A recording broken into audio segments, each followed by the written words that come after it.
Bard versus ChatGPT. Bard obviously owned by Google, and ChatGPT owned by OpenAI and supported by Microsoft. So straight away we're going to make this comparison using the same question, and that question is, does water vapor increase global warming? Here you can also see that is also the same question here we used. Does water vapor increase global warming? And straight away we can see that I think Bard is much more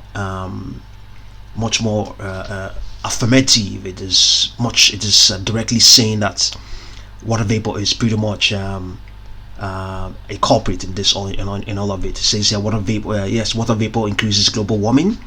It's the most abundant greenhouse gas. The two of them agree. Bard and ChatGPT agree that it is the most abundant in Earth's atmosphere, accounting for about 60% of the greenhouse effect. That is what Bard is saying.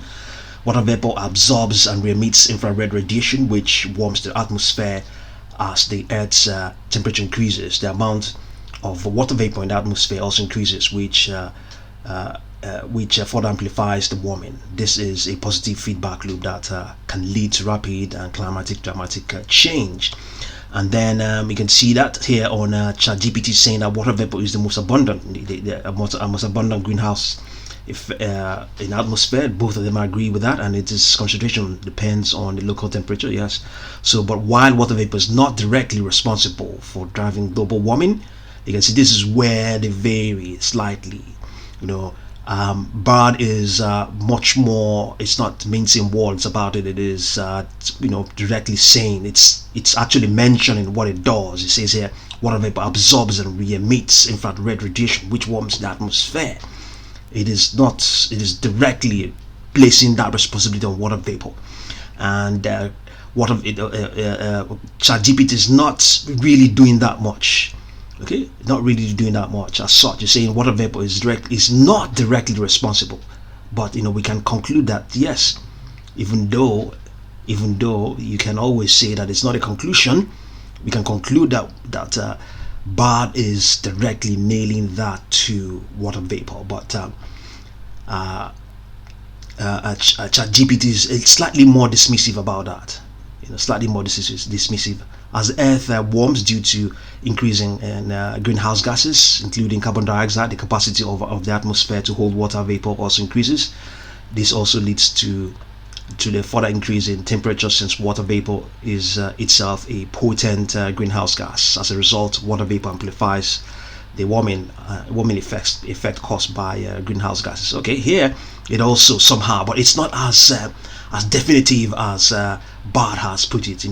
It re-emits infrared radiation, which warms the Earth's atmosphere, because it is that radiation that is the effect. It is the danger. That infrared radiation, that those waves, that radiation is what leads to warming. But ChatGPT is slightly mincing it and saying it is as a result of all the other greenhouse gases. Indeed it is, yes. So it says it is important to know that the role of water vapor in the climate system is complex and interconnected with other factors such as cloud formation and precipitation. Yes, indeed, you can't argue against that. But there's this. It's good to have these. It's good to have this. So when you're doing your research, it's good to use these two tools and probably get a balanced perspective of things. So see another side of things. So you can even see here there are two drafts. There are a couple of other drafts. Which we are just looking at draft 1. Draft 2 may be much more like what ChatGPT has. But the good thing about Bard here, you can see that it has various drafts. So let's see whether we can see draft 2. Okay, let's see. Let's see. This is draft 2. Okay.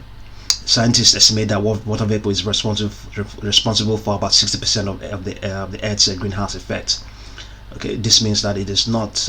It is the most important greenhouse gas. However, it is important to know that water vapor is a natural gas, and it is not the only greenhouse gas that is contributing to global warming. Other greenhouse gases, such as carbon dioxide and methane, are also playing a role. Okay, so yeah, this is a slightly more balanced assertion about that. But I guess the draft one is much more. Draft one here from Bard is much more.